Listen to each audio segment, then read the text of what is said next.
Saudara pakar telematika Roy Suryo dan advokat Egy Sujana selesai menjalani undangan klarifikasi penyidik Subdit Kamnek Ditreskrimum Polda Metro Jaya atas kasus tuduhan ijazah palsu Presiden ke-7 Republik Indonesia Joko Widodo. Dengan pendampingan dari kuasa hukum, terlapor pencemaran nama baik dalam kasus tudingan ijazah palsu Jokowi selesai menjalani pemeriksaan di Polda Metro Jaya pada Senin siang. Terlapor yang hadir yakni mantan Menpora Roy Suryo, Egy Sujana, Rismon Sianipar, Kurnia Tri Royani, Rizal Fadilah, dan Rustam Effendi. Sementara terlapor Tifauziah berhalangan hadir dan diwakilkan oleh kuasa hukumnya. Roy Suryo menyebut dalam klarifikasi ini dirinya diberikan 85 pertanyaan.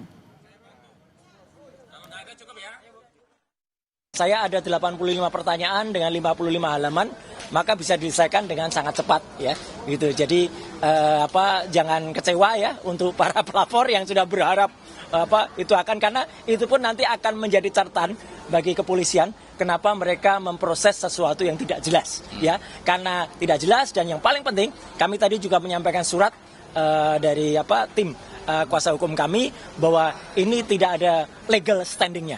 Jadi mereka 5 pihak itu tidak ada legal standingnya, apalagi mereka ada yang mengatasnamakan pengacara. Ya gitu, itu kan aneh gitu. Pengacara kok malah lapor tugasnya. Jadi itu sama sekali di luar nurul ya, gitu. Jadi nalar ya.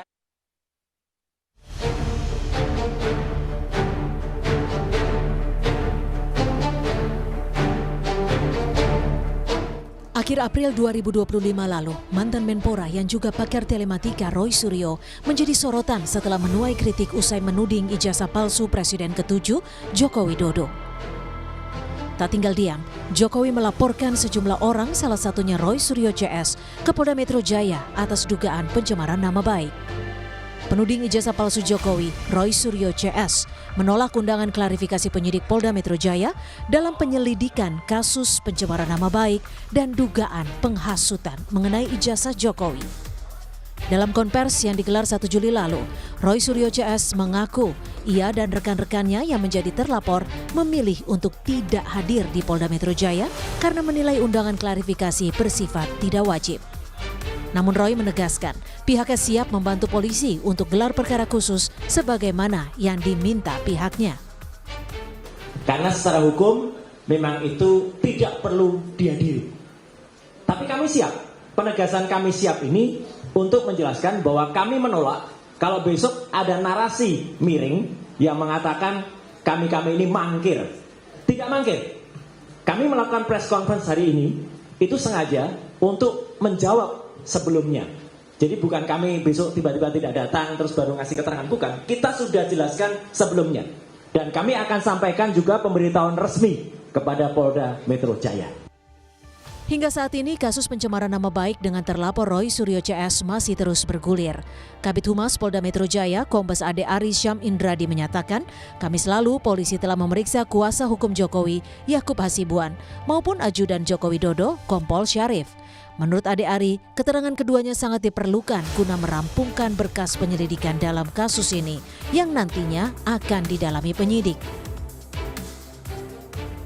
Penyelidik dari Subdit Kamnek Ditreskrimum Polda Metro Jaya telah melakukan pengambilan keterangan dalam rangka klarifikasi terhadap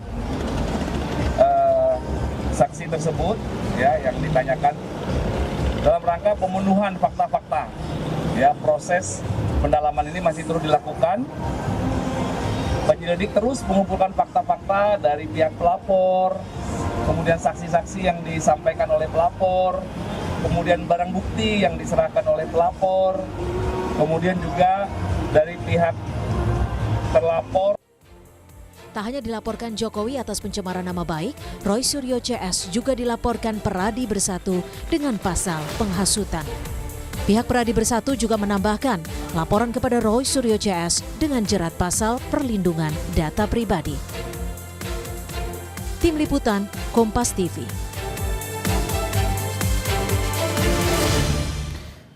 Selain Roy Suryo, Polda Metro Jaya juga memeriksa sejumlah terlapor kasus ijazah Jokowi, antara lain Egy Sujana, Rismon Sianipar, Kurnia Tri Royani, Rizal Fadilah, dan Rustam Effendi.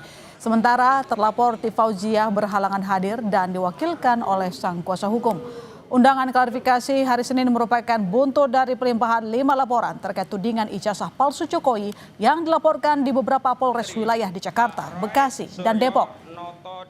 Kepada beliau dipersilakan. Apakah kami berwenang atau memiliki otoritas untuk meneliti ijazah dan skripsi Joko Widodo? Dari mana kami dapatkan sumber yang kami kaji, yang kami foto lembar pengesahan skripsi pada pertemuan 15 April 2025 di UGM. Terus apakah kami mengenal TPUA? Itu semua ya sebenarnya semua orang udah tahu ya.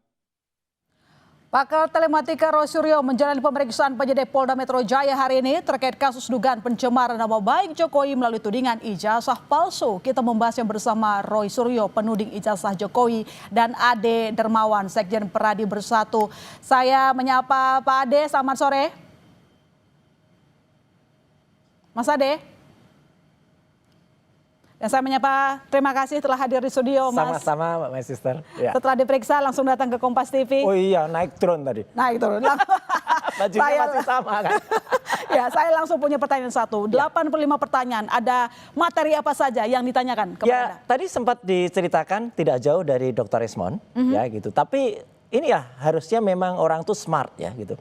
Kalau yang tidak cerdas ditanyakan, nggak usah dijawab karena jawabannya pasti tidak cerdas juga. Pertanyaannya banyak nggak cerdasnya? Iya, jadi banyak yang nggak ada hubungannya. Seperti? Atau misalnya tiba-tiba dia bilang, oh dia menyaksikan acara langsung di studio gitu ya. Nah pertanyaannya adalah pasalnya yang mana yang di studio itu. Ketika itu pasal ITE ya salah. Saya adalah perancang dan pengawal undang-undang ITE selama 10 tahun. Ya gitu. Jadi tidak tepat sasaran tidak tepat. soal ITE yang dilaporkan oleh Pradi. Penyidiknya juga jadi lagi, oh iya ya Pak, ya iyalah. Ya udah itu nggak usah tanyain, siap. Ya udah, nggak usah. Kemudian tentang pasal penghasutan. Penghasutan itu Mbak, sudah ada putusan MK ya tahun 2009 mengatakan penghasutan bukan lagi delik formil tapi delik material. Delik material itu harus ada efek dari orang yang terhasut. Orang yang terhasut harus melakukan kerusuhan atau onar secara nyata, bukan seramanya. Saya tanya, ada nggak itunya?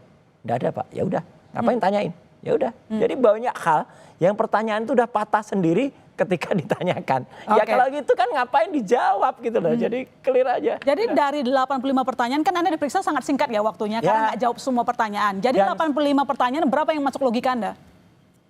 Yang masuk logika cuma 3. Ah, cuma 3? Iya, apakah Anda sehat? Apakah Anda siap dan apa keterangannya mau ditambahkan? Selain itu nggak ada. Satu legal standingnya dari Peradi bersatu, berdua, bertiga, berempat, berlima ini nggak ada gitu loh. Karena kalau itu adalah orang yang kemudian terkena dampak langsung seperti Pak Joko Widodo, waktu itu kami datang untuk melayani pertanyaan itu, gitu. Karena ini ada efek langsung. Ini orang-orang yang tidak ada kaitannya langsung, kemudian numpang di layani apa ya, di kasus hukumnya Pak Joko Widodo, mereka tidak kena dampak langsung, mereka tidak kena efek dari itu. Kemudian sudah ada jelas mereka itu yang dilakukan adalah soal-soal yang sifatnya general. Padahal ada sifat-sifat yang hukum yang spesialis yang sudah misalnya 310-311 yang itu dilaporkan oleh Joko Widodo. Ada istilah hukum namanya lex speciali derogat lex generali. Kalau sudah yang spesial itu ditanyakan, ya udah derogat generalisnya. Artinya pasal-pasal yang umum bisa dikesampingkan. Polisi tadi juga mengakui. Oke, ya. Jawaban Anda kita akan coba tanya ke Mas Ade dari Perade yang telah bergabung bersama kita. Selamat petang Mas Ade. Selamat petang. Oke, Mas Ade tadi sudah mendengarkan pernyataan dari Mas Roy mengatakan tuduhan Anda terkait dengan Undang-Undang ITE melanggar penghasutan itu nggak masuk akal. Mas Anda menuduhkan hal yang salah kepada Mas Roy CS. Gimana tanggapannya? Jadi gini Mbak ya, bahwa kemudian kalau mencari dampak langsungnya ya, saya kasih contoh 2 saja. Yang pertama penggerudukan rumah Bapak Insinyur Joko Widodo di Solo. Itu yang pertama. Penggerudukan itu terjadi. Itu fake atau fakta? Itu fakta atau bohong tuh? Terus yang kedua, ya yang kedua adalah